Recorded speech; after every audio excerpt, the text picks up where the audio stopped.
Три лица приведени за случајот јавна соба, две од Битола и едно од Велес, но сепак групата се уште работи со полна пареа. Десетици илјади пораки, десетини илјади фотографии и видео од девојки од Македонија се објавени во групата за само еден ден.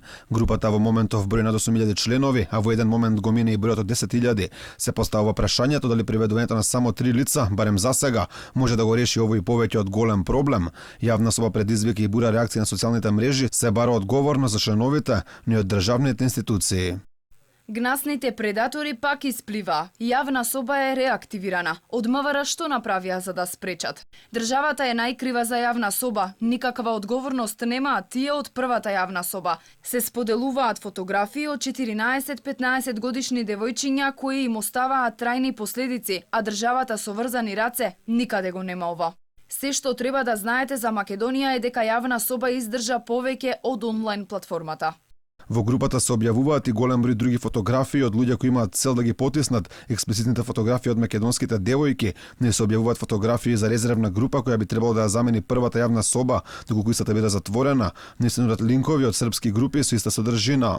Работи новата. Линк на приватен од групата. Направена нова група, пишете директна порака да ви пратам. Кој сака да му дадам линк од српската, има 20.000, нека ми пише да му пратам. По бурата реакции во јавноста, нитна одговорност за овој случај повеќе и првиот човек на државата, Стево Пендаровски. Доколку не се действува сега, се создава можност за креирање на култура на неказливо за кривични дела, со кои се уништуваат животите на илјадници жртви. Како општество, секој од нас треба да покаже солидарност и поддршка на жртвите, да не дозволиме двојна виктимизација, да действуваме веднаш.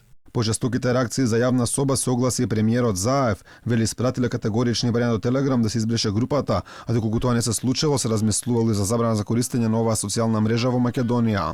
Доколку апликацијата Телеграм не го затвори каналот јавна соба каде се споделува порнографска и приватна содржина од наши граѓани како и детска порнографија, ќе разгледаме и опцијата за блокирање или рестрикција на користењето на оваа апликација во Македонија, се додека не почна да соработуваат со нас со единствена цел да се затвори проблематичната група и да ни помогнат во откривањето на идентитетот на оние кои споделуваат слики и прават кривично дело. Инаку за новиот случај со јавна соба, обвинителството тек ќе разгледува дали имало елементи на кривично дело. Она што повеќе загрижува е што се уште во тек е предистрагата за претходната јавна соба, која беше активна пред точно една година.